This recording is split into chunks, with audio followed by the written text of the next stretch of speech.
Hey, everybody. You are about to hear a brief retelling of the movie 2067.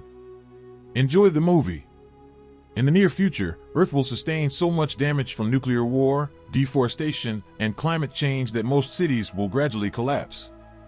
In addition to a severe oxygen deficit, there is a scarcity of food and electricity. One of the few cities still standing by 2067 is in Australia, and it has survived because of synthetic oxygen. But because of the pollution in this oxygen, people become unwell with a condition called the sickness. As utility workers, Jude, Ethan White's best friend, and he work together to stabilize the neutral reactor and restore electricity to the city. Their supervisor scans them at the end of the workday to make sure everyone is still well. When a coworker cancels his shift for the next day, Ethan does the shift in order to accrue additional oxygen credits. Still, the unfortunate man gets fired by the boss. Ethan witnesses a demonstrator on his way home arguing that people shouldn't have to pay for oxygen and that they should make sacrifices for future generations. The sacked worker approaches Ethan while onlookers look the other way. He is in dire need of employment since his kids are sick. A dispute breaks out, but is cut short as the demonstrator suddenly catches fire. Ethan learns later at home via the news that the protesters carried out the action in remembrance of the sole remaining plant. The study also notes how the number of fatalities from sickness is rising and how Crony Corp, the firm that produces oxygen, says it will find a way to stop it. But since they fear that mankind will soon go extinct, they keep protesting. Ethan switches off the TV when the reporter begins discussing the deceased head scientist of the Crony Cops, Richard, his father. Ethan gives his wife Xanda a fresh oxygen mask when she comes at the same time. Xanda tells Ethan that she's okay even if she suddenly throws up blood when they are having fun.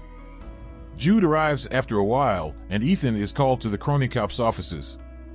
Before bringing them to the lab, Regina, the chief technology officer of the firm, tells them that Ethan can help them preserve mankind. As it happens, Richard created the Chronicle, a time machine that they are now developing 20 years ago. They have been testing it for a few minutes by sending a clock, but they have also sent radio waves and received a reply saying, "Send Ethan White," from 400 years in the future. Regina hypothesizes that Ethan is the lone recipient of the treatment, which was discovered by humans from the future. To be able to return, Ethan will need to track down the persons who delivered the message, since the team is unsure of how to bring him back. Ethan and Jude head to a pub following the meeting so that Ethan may consider Regina's suggestion. Jude makes the argument that leaving might save Xanda for years to come, even if Ethan doesn't want to leave her. Jude tries to bring up Richard, but Ethan tells him that his father vanished, leaving his 8-year-old kid with nothing except a strange wrist gadget and a self-deletion message. Ethan declines to do the same to Xanda because he believes that his mother would not have passed away if Richard had been alive. Though Xanda begs him to have faith and not use her as a pretext to avoid helping mankind, he still wants to abandon her. She expresses her fear and lists all the children in her class who have passed away. Later that night, when Ethan visits the rooftop to see the city, he remembers the day his mother passed away on the streets and attempts in vain to take off the bracelet. Jude discovered him that day and gave him his oxygen mask. Ethan screams in the present while he decides. Unaware that Xanda is indeed awake and in tears, Ethan leaves a metal flower for her the following morning and promises to return. Upon arriving at the Crony Cop's office, he strikes a bargain with Regina, promising not to leave until Xanda receives the first dosage of the medication. Regina agrees, and they head straight to the lab where Ethan is given instructions by the experts on how to use the unique suit and Archie, a tiny pocket computer. Jude also makes an appearance to offer his assistance and pledges to keep an eye on Xanthier. When he's ready, Ethan enters the machine, and as soon as he does, lightning envelopes his body and propels him into the future with a rush of energy. Ethan sees a hole in the sky, plummets rapidly, lands in the middle of a jungle, and faints right away. Upon awakening, Ethan discovers his suit is on fire and quickly removes it, escaping just in time to prevent it from blowing up. After that, Ethan's body needs some time to adjust to the sunlight and pure air, which have made it possible for the surrounding plants to sprout again. Archie is unable to connect to any satellites when Ethan uses him to verify his whereabouts after taking some time to enjoy the beauty of nature. Ultimately, he releases a magnet into the earth, enabling Archie to detect structures in the vicinity, and she directs Archie to the closest location. Ethan is shocked to discover a skeleton at the door with a hole in its skull, but he is even more shocked to realize that the skeleton is dressed in the suit with his name. Under the foliage, he also discovers a rusting Archie and Richard's bracelet, albeit one with a green light, on the skeleton's wrist. He panics because he believes he is going to die on this expedition. After he gets his bearings, he attempts in vain to open the facility's doors and begs the rusting Archie to play the previous tape. A gunshot is heard after two voices argue, and the machine plays a distorted voice that says it's better this way since no one will suffer anymore. At that point, the rusty Archie shuts down when the battery runs out. After noticing that the rusting Archie has a wire wrapped around it, Ethan takes some wire from his suit and wraps it around his own Archie. This finally enables her to pick up a beacon signal. Ethan follows the signal into the jungle, where he discovers two oxygen tanks but no one else. With Archie's assistance, Ethan manages to build a fire later that evening, however it takes some time. He also discovers some berries that Archie cannot identify. After eating one, Ethan discards them due to their terrible flavor. Ethan then recalls how he and Richard used to study the skies together when he begs Archie to use the constellations to verify that it is the year 2474. But the recollection abruptly ends as Richard becomes ill, throws up, and experiences hallucinations as a thunderstorm passes over. As Ethan's hallucinations worsen, he witnesses a ball of light smashing close to his tent and sees a figure sprinting to stab him in the chest. After Ethan faints, he wakes up and finds that Jude, the mystery man, gave him an injection of medication to treat the poison he had taken from the berry. Jude tells us that Chronicorp was monitoring Ethan's vitals the next morning and realized he was dying, so they used the Chronicle's last bit of power to dispatch Jude for assistance. Jude doesn't believe the skeleton that Ethan is showing her could be Ethan. After that, they utilize Archie to follow the signal until they locate a different facility that reads Ethan's eye and unlocks the door right away. With the exception of a flashing screen with Ethan's name, the inside is quite black. His wrist bracelet activates and draws blood to assess his DNA when he presses the enter key.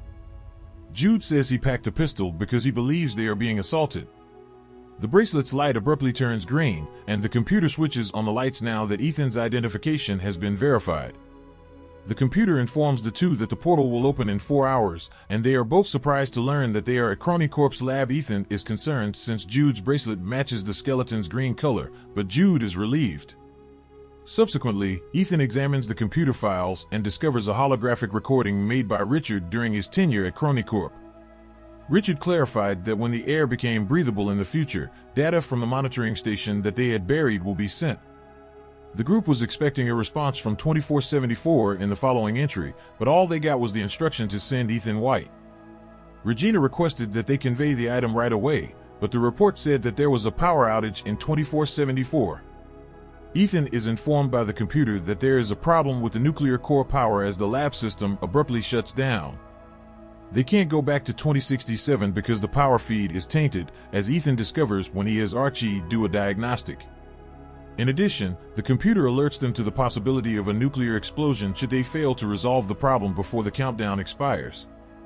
Jude quickly goes in search of tools, but Ethan is unable to get past the consequences of their new knowledge. Chronicorp got a message indicating that they had rectified the location and discovered a cure long before they called him, which is how they learned about the power outage. Jude responds that he was the sole volunteer, which begs the question of why Chronicorp sent Jude in place of a medic and failed to notify them of the power outage. Jude then demands that they go to work on the repairs, but Ethan wants to assess their circumstances first, which almost makes Jude snappy. Jude calms himself and encourages Ethan to realize how serious the issue is as he takes a step back. Ethan agrees to go to the access tunnel for repairs, provided that they later look for the message's source. After making their way through the forest, the two arrive at the city, which is completely covered in greenery and in ruins. Upon investigating the location, they discover several skeletons, and Ethan comes to the realization that no one lived in the year he was born. The Earth just awaited human death before renewing itself.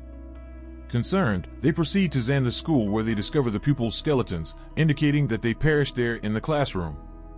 Ethan can't help but think that they won't succeed in the job if no one was there to transfer the dead. Then he discovers another skeleton, Xander's, with the metal flower clasped in her hand. Ethan is overcome with anguish as he recalls the evening Richard asked them to meet someplace. Nevertheless, they were pursued by an unknown individual who murdered his mother and took Ethan's oxygen mask. Jude located and saved Ethan, even if Richard never came up. Jude calms Ethan down while he is having a panic attack due to the memories. Still believing that nothing can be changed, Ethan sobs and laments leaving Xana alone. Ethan is shocked by Jude's statement that they are better off because no one is hurting anymore, as he had heard the same words from the rusting Archie. When Ethan plays the tape again to make sure, he discovers that Jude shoots him to stop the quarrel. Since there isn't a battle going on, Ethan asks Jude why he is carrying a pistol at that precise moment. They argue for a while until Archie points them that the nuclear detonation is in 2 hours. Jude pulls Ethan into the tunnels, where they discover they must redirect the electricity because the nuclear core has burned. As soon as their attempts to do so are unsuccessful, the computer seeks to secure itself by closing the door.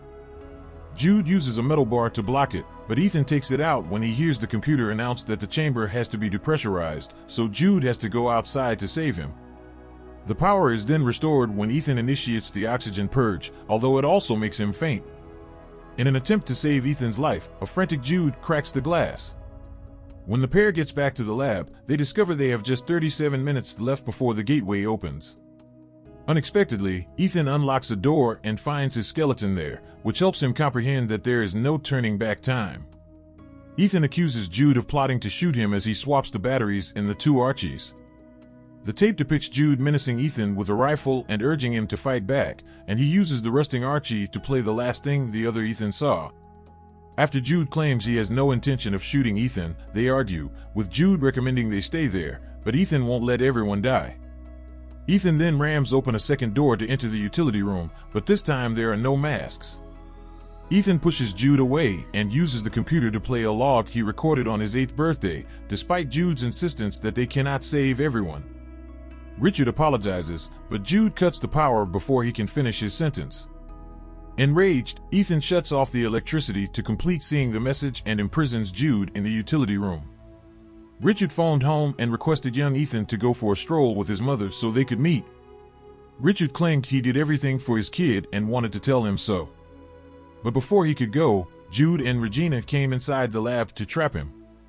Regina said that humans were the true infection and that she intended to use the Chronicle to go to a future with a small number of exceptional individuals, giving up on finding a cure. Regina became enraged and pulled out a revolver to ask one of the scientists if they could send at least one person to address the power problem when Richard refused to cooperate and said that he had coded the system so that only Ethan could activate it in the future. Regina shot Richard once the scientist verified it could be done. The remainder of the truth is revealed at that point when Jude manages to escape and tries unsuccessfully to stop the recording. Regina dispatched a squad to kill Ethan's mother and gave Jude the authority to take on the role of Ethan's guardian. After a heartbroken Ethan accuses Jude of utilizing him for his own gain for years, there is a further disagreement on what to do. Jude tackles Ethan and pushes him against the wall while pleading with him to fight when he begins removing cables in an attempt to halt the Chronicle. Jude pulls out his revolver and points it at Ethan's head because he won't back down, but Ethan just keeps stating he believes in his brother. Jude feels guilty about their first encounter after witnessing Ethan in such agony. As a result, he apologizes to Ethan and then deletes himself. Regina gives the order for a guard to assassinate Ethan as soon as they arrive in the future while she is preparing the elite group for their escape in the present. Returning to Ethan, he breaks down and grabs for Jude's hand before realizing his mistake as Regina's team sends a ping to the computer.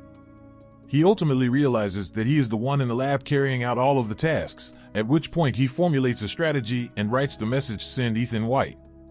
Regina waits for the clock to hit 0 in the present, but the Chronicle closes down as opposed to a portal opening.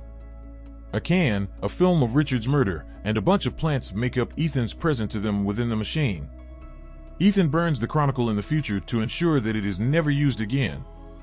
Present-day newscasts will soon discuss Regina's apprehension as well as the ways in which scientists are collaborating with plants to initiate ecological restoration.